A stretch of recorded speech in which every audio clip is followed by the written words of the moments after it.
আজকের যে সকালের যে 10:39 যে ভূমিকম্প হয়েছে সেই ভূমিকম্পে মানে মারাত্মক রকমের একটা ঝুঁকি ছিল এই হলের পশ্চিম অংশের একটা সাইড তো হেলে গেছে।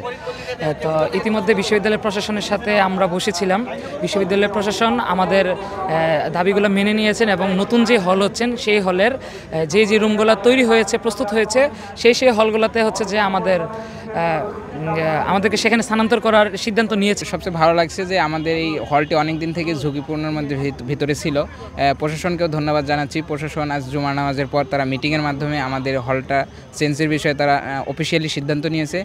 আমরা এতে খুবই আনন্দিত। ভূমিকম্পের পর আমরা সকলেই নিরাপত্তা শঙ্কায় ছিলাম। আমরা হলটি দীর্ঘদিন ধরে আমরা হল প্রশাসন বিশ্ববিদ্যালয় প্রশাসনকে আমাদের নিরাপত্তা বিষয়ে যে আমাদের যে ঝুঁকি রয়েছে এই বিষয়ে আমরা তাদেরকে বারবার অবহিত করেছি এবং টানা তৃতীয়বার অর্জন করেছে দেশের সেরা সুপার ব্র্যান্ড স্বীকৃতি বসুন্ধরা টিস্যু। তারা এর আগে ওইরকম কোনো বড় ধরনের পদক্ষেপ গ্রহণ করেনি। তো আজকে আমাদের দাবির পরিপ্রেক্ষিতে বিশ্ববিদ্যালয় প্রশাসন থেকে আমাদেরকে নবনির্মিত কামারুজ্জামান হলে শিফট করার জন্য যে সিদ্ধান্ত নিয়েছে এর জন্য আমরা শেরেবাংলা হলের সাধারণ শিক্ষার্থীর পক্ষ থেকে হল প্রশাসন এবং বিশ্ববিদ্যালয় প্রশাসনকে ধন্যবাদ জানাই। আমরা মারাত্মক একটা ঝুঁকির মধ্যে পড়ে গেছি বলে ছাত্র শিক্ষক এবং আমরা হল প্রশাসনে যারা আছে সবাই মনে করছে। সেই জন্যই ছাত্ররা যে উদ্বিগ্ন তার চেয়ে বেশি উদ্বিগ্ন অভিভাবক হিসেবে আমরা।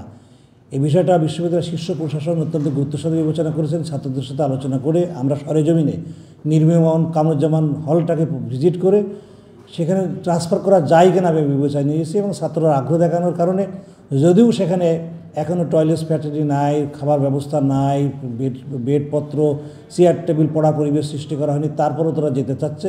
নিরাপত্তা ঝুঁকি বিবেচনা করে তারা যেতে চাইলে আজকে আমরা পাঠিয়ে দিচ্ছি।